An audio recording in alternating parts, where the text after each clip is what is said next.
Dear students, myself C.P. Saini, Assistant Professor of Chemistry, Government College, Sujangarh. हम BSc final में metal ligand bonding in transition metal complex के बारे में study कर रहे थे, जिसमें हमने splitting of D orbital CFT के आधार पर कोऑर्डिनेशन कंपाउंड्स की properties, geometry, coloured, magnetic properties तथा CFSE को प्रभावित करने वाले कारकों के बारे में अध्ययन कर चुके हैं। आज हम जो CFSE है उसको किस तरह से कैलकुलेट करें, CFSE ज्ञात करना, क्रिस्टल फील्ड स्टेबलाइजेशन एनर्जी को कोई भी एग्जाम्पल दे रखा हो उसे किस तरह से ज्ञात करें, इसके बारे में चर्चा करेंगे। तो किसी भी संकुल के लिए CFSE का मान ज्ञात करने के लिए उसका अल्ट्रावायलेट एंड विजिबल स्पेक्ट्रम लिया जाता है। अर्थात किसी कंपाउंड के ऊपर UV विजिबल रेडिएशन डाले जाते हैं, उसके कारण एब्जॉर्प्शन होता है, जिससे एब्जॉर्प्शन से हमें स्पेक्ट्रम प्राप्त होता है और उस स्पेक्ट्रम के आधार पर CFSE कैलकुलेट की जाती है। जैसे एग्जांपल लिया हमने हेक्सा एक्वा टाइटेनियम थर्ड, और इस कॉम्प्लेक्स का क्या बनाया हमने, UV स्पेक्ट्रम एप्सिलॉन मैक्सिमम और लैम्डा मैक्सिमम के बीच में इसका एक ग्राफ बनाया है। तो किसी भी संकुल की CFSE ज्ञात करने के लिए उसका सबसे पहले स्पेक्ट्रम कैलकुलेट किया जाता है। ये तो प्रैक्टिकली वे में। इसके बाद देखें, UV स्पेक्ट्रम का अवलोकन करने से जो UV स्पेक्ट्रम प्राप्त हो रहा है, हमें उसका एनालिसिस करें तो उसके एनालिसिस से ज्ञात होता है कि यौगिक 20,300 सेंटीमीटर इनवर्स आवर्ती पर मैक्सिमम एब्जॉर्प्शन दर्शाता है। देखो ग्राफ के ऊपर जो मैक्सिमम पीक आ रही है वो कितने पर आ रही है, 20,300 सेंटीमीटर इनवर्स पर। अब एनर्जी का 1 किलो जूल पर मोल कितनी आवर्ती, 83.7 सेंटीमीटर इनवर्स के तुल्य होता है। इन दोनों का हम रिलेशन बनाएं कि जो फ्रिक्वेंसी सेंटीमीटर इनवर्स में है इसको किलो जूल पर मोल में कन्वर्ट करें तो 1 किलो जूल पर मोल आवर्ती के 83.7 सेंटीमीटर इनवर्स के इक्विवेलेंट होता है। तो इनका एनर्जी डिफरेंस ऑक्टाहाइड्रल के लिए देखो डेल्टा O की वैल्यू कितनी हो जाएगी, 20,300 सेंटीमीटर इनवर्स डिवाइडेड बाई 83.7, इससे आ जाएगा 242.53, और इसको हम राउंड फिगर में करें तो राउंड ऑफ करने के बाद कितना होगा, ये 243 किलो जूल पर मोल। ये क्या आ गया, एनर्जी। अब इतनी एनर्जी कैलकुलेट करने के बाद हमें कोई भी इलेक्ट्रॉनिक कन्फिग्रेशन दे रखा हो तो उस इलेक्ट्रॉनिक कन्फिग्रेशन के लिए हम CFSE कैलकुलेट कर सकते हैं। डायरेक्ट ये कैलकुलेट किए बिना भी कर सकते हम, परंतु प्रैक्टिकली रूप से एग्जैक्ट CFSE कैलकुलेट करने के लिए हम ग्राफ से फ्रीक्वेंसी ज्ञात करके एनर्जी कैलकुलेट कर लेते हैं, और फिर उस एनर्जी से हम किसी भी डी कन्फिग्रेशन के लिए CFSE कैलकुलेट कर सकते हैं। जैसे एक एग्जांपल लिया हमने D1 कॉन्फ़िगरेशन, जैसे titanium hexa aqua titanium complex है, इसका इलेक्ट्रॉनिक कन्फिग्रेशन क्या, आउटर मोस्ट सेल का D1, अर्थात D में 1 इलेक्ट्रॉन है। तो जैसे ही D ऑर्बिटल की स्प्लिटिंग होती है ऑक्टाहाइड्रल में, तो हमने देखा दो तरह के डिवाइडेशन होते हैं, T2G और एक EG। T2G में 3 ऑर्बिटल आ जाते हैं, DXY, DYZ और DXZ, और EG में 2, DX2, Y2 और DZ2। तो जो 1 इलेक्ट्रॉन है वो किस में रहेगा, T2G में, और T2G की एनर्जी कम होती है कितने से, -0.4 से। तो देखो CFSE क्या होगी, CFSE इक्वल टू -0.4 को कितने से मल्टीप्लाई करेंगे, पहले देखो हमने लिखा था केवल डेल्टा O, या अब यहाँ डेल्टा O की वैल्यू कितनी है, 243, तो -0.4 इंटू 243 प्लस 0.6 इंटू 0। देखो EG में कोई भी एक इलेक्ट्रॉन नहीं है तो क्या लिखेंगे हम, 0 इंटू 243। अब 0.4 को 1 से मल्टीप्लाई किया, 1 क्या है, नंबर ऑफ इलेक्ट्रॉन, तो 0.4, फिर इसको 243 से मल्टीप्लाई करेंगे तो कितना आ जाएगा 97.2। क्यों? क्योंकि ये टर्म पूरी 0 से मल्टीप्लाई हो रही है, तो ये टर्म तो पूरी क्या हो जाएगी, 0 इक्विवेलेंट हो जाएगी। तो वैल्यू कितनी आएगी 97.2 किलो जूल पर मोल, और इसको राउंड ऑफ में कितना हो जाएगा 97 किलो जूल पर मोल। किसके लिए, D1 कॉन्फ़िगरेशन के लिए CFSE कितनी आएगी 97 किलो जूल पर मोल। इस तरह से कोई भी हमें कॉन्फ़िगरेशन दे रखा हो उसके लिए CFSE कैलकुलेट कर सकते हैं। दूसरा एग्जांपल लें, जैसे D2 विन्यास के लिए CFSE। अब देखो D2 विन्यास के लिए क्या करेंगे, दोनों इलेक्ट्रॉन किस में रहेंगे, T2Z में। तो देखिए -0.4 इंटू 2, 2 इलेक्ट्रॉन थे तो मल्टीप्लाई कितना आ गया यहाँ पर 2 इंटू 243 प्लस 0.6 इंटू 0, ईजी में कोई इलेक्ट्रॉन नहीं है तो 0 इंटू 243, तो वापस ये पूरी टर्म तो क्या हो जाएगी 0, और ये कितना आ जाएगा 0.4 को पहले 2 से मल्टीप्लाई करें और फिर 2 से मल्टीप्लाई करने के बाद उसको कितने से करें 243 से मल्टीप्लाई करें। तो ये मल्टीप्लाई आप, मैंने इसका स्पेस छोड़ा, ये मल्टीप्लाई करके आप खुद कैलकुलेट करके देखेंगे, वैसे तो आप इजीली कैलकुलेट हो जाएगा। ये इसकी वैल्यू आ जाएगी 194.4, और राउंड ऑफ में करेंगे तो कितना आ जाएगा 194 किलो जूल पर मोल, किलो जूल पर मोल। इस तरह से हम D2 कॉन्फ़िगरेशन के लिए भी CFSE कैलकुलेट कर सकते हैं।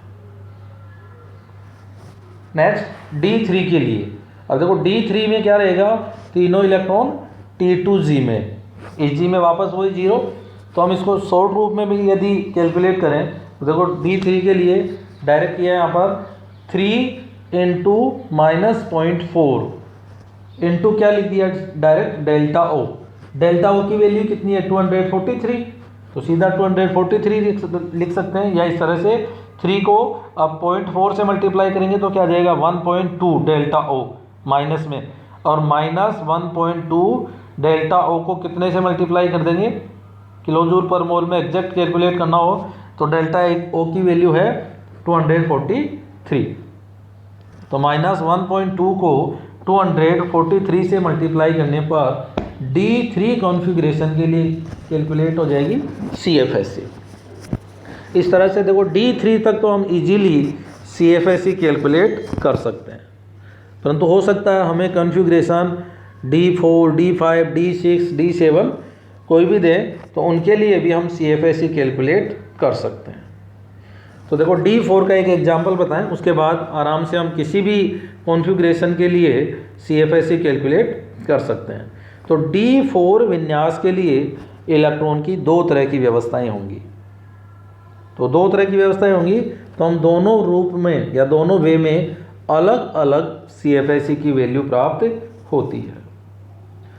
वीक लिगेंड होने पर d ऑर्बिटल की स्प्लिटिंग अलग होगी, स्ट्रॉन्ग लिगेंड होने पर अलग होगी। तो देखो वीक लिगेंड होने पर 3 इलेक्ट्रॉन तो किसमें T2Z में, और 1 इलेक्ट्रॉन किसमें चला जाएगा Eg में, क्योंकि स्प्लिटिंग इनके बीच में एनर्जी डिफरेंस क्या होगा कम, तो इजीली इलेक्ट्रॉन किसमें चला जाएगा एक Eg में। यदि लिगेंड स्ट्रॉन्ग हो तो चारों इलेक्ट्रॉन किसमें रहेंगे T2Z में, और Eg क्या हो जाएगा वेकेंट। तो देखो वीक लिगेंड के लिए CFSE क्या होगी, T2Z में कितने इलेक्ट्रॉन है 3, तो -3 इंटू 0.4 डेल्टा ओ, प्लस 1 इलेक्ट्रॉन किसमें Eg में, तो प्लस 1 इंटू 0.6 डेल्टा ओ। तो 3 को 0.4 से मल्टीप्लाई करेंगे तो कितना आ जाएगा -1.2, और ये प्लस का 0.6, तो -1.2 प्लस 0.6, तो इससे कितना आ जाएगा -0.6, और आगे क्या लगा देंगे हम डेल्टा ओ। डेल्टा ओ की वैल्यू 243 रखकर CFSE कैलकुलेट कर सकते हैं। ये कंडीशन तो कब है, जब लिगेंड क्या हो वीक हो। दूसरी कंडीशन क्या हो सकती है कि लिगेंड स्ट्रॉन्ग हो। तो देखो स्ट्रॉन्ग लिगेंड होने पर क्या होगा, इलेक्ट्रॉन की पेयरिंग हो जाएगी। तो जो Eg में फोर्थ इलेक्ट्रॉन है वो किस में आ जाएगा, T2G में। तो उस कंडीशन में देखो CFSE क्या होगी, 4 इंटू माइनस 0.4 डेल्टा O। चारों इलेक्ट्रॉन किस में है, T2G में। तो ये किससे मल्टीप्लाई हो जाएगा, 4 से। तो 4 into 0.4 delta O equal to, अब 4 से मल्टीप्लाई करेंगे तो कितना आ जाएगा, माइनस 1.6 डेल्टा O। अब इसमें देखो एक इलेक्ट्रॉन की क्या हो रही है, पेयरिंग। तो पेयरिंग से भी एनर्जी रिलीज होती है। तो इसको क्या लिख देंगे हम, minus 1.6 delta O plus P। यदि ब्रैकेट लगाएं तो प्लस P, और ब्रैकेट को खोल दिया तो हमने क्या लिख देंगे, माइनस P, पेयरिंग एनर्जी। तो इसमें एक पेयरिंग एनर्जी और ऐड हो जाएगी। जितने पेयर हैं उतनी ही P ऐड करते जाते हैं। इस प्रकार स्ट्रॉन्ग लिगेंड फील्ड में हम CFSE कैलकुलेट कर सकते हैं। तो अब इस तरह से कोई भी एग्जांपल दे रखा हूं, अब जैसे D5 के लिए कैलकुलेट करें तो D5 यदि वीक लिगेंड है तो कितनी आ जाएगी उसके लिए, 0। क्यों, क्योंकि T2G में रहेंगे 3, Eg में 2, तो वैल्यू कैलकुलेट करेंगे तो कितनी आएगी, 0। ये तो ऑक्टाहेड्रल के लिए। इसके विपरीत जस्ट अपोजिट टेट्राहेड्रल लिगेंड में, सॉरी टेट्राहेड्रल कॉम्प्लेक्स में d ऑर्बिटल की जो स्प्लिटिंग है वो ऑक्टाहेड्रल के क्या होती है, अपोजिट होती है। तो इसके लिए CFSE की वैल्यू किस तरह से कैलकुलेट करेंगे, देखो जिसमें की एनर्जी कम हो रही है उसमें माइनस, और जिसकी एनर्जी ज़्यादा हो रही है उसमें प्लस। तो मान लीजिए D1 विन्यास किसके लिए ले हम, टेट्राहेड्रल के लिए। तो देखो क्या होगा, 0.6 डेल्टा T इंटू कितने से मल्टीप्लाई होगा, 1 से, और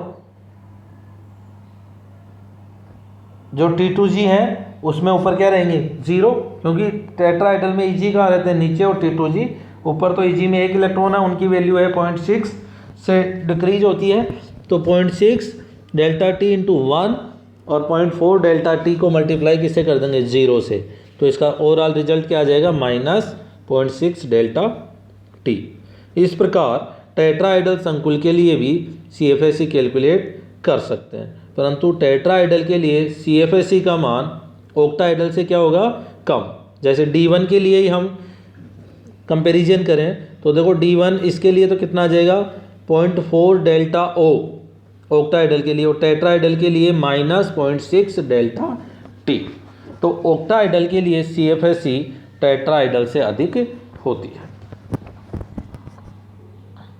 इस तरह से हम किसी भी इलेक्ट्रॉनिक कॉन्फ़िगरेशन के लिए CFSE कैलकुलेट कर सकते हैं, चाहे वो ऑक्टाहेड्रल में रहे या टेट्राहेड्रल में रहे। नेक्स्ट है लिमिटेशन ऑफ CFT। ये सारा हमने किस में पढ़ा है, CFT के आधार पर पढ़ा है, परंतु फिर भी CFT की कुछ कमियां रहेगी जिनको हम चर्चा करेंगे यहाँ पर। और इन CFT की कमियों को दूर करने के लिए फिर अन्य सिद्धांत आए हैं जिनकी चर्चा हम हायर क्लासेज में करते हैं। तो लिमिटेशन ऑफ CFT देखो क्या क्या लिमिटेशन रही हैं। CFT कॉम्प्लेक्सेज की ज्योमेट्री, मैग्नेटिक प्रॉपर्टीज व रंग की व्याख्या करने में बहुत अधिक सफल रहा है, परंतु फिर भी इसकी कुछ सीमाएं या लिमिटेशंस हैं जो निम्न प्रकार से। देखो इसकी क्या क्या लिमिटेशन रही। इस सिद्धांत के अनुसार लिगेंड व धातु आयन के मध्य आयनिक बॉन्ड होता है। ये क्या मानता है, आयनिक बॉन्ड मानता है। इसने लिगेंड को क्या माना था, पॉइंट चार्ज, तो इनके बीच में आयनिक बॉन्ड बनता है।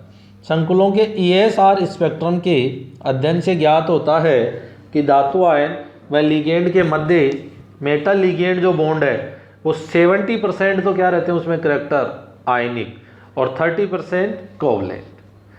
परंतु इसका एक्सप्लेनेशन CFT के आधार पर संभव नहीं हुआ कि आयनिक और कोवलेंट करेक्टर किस तरह से इसमें रहते हैं।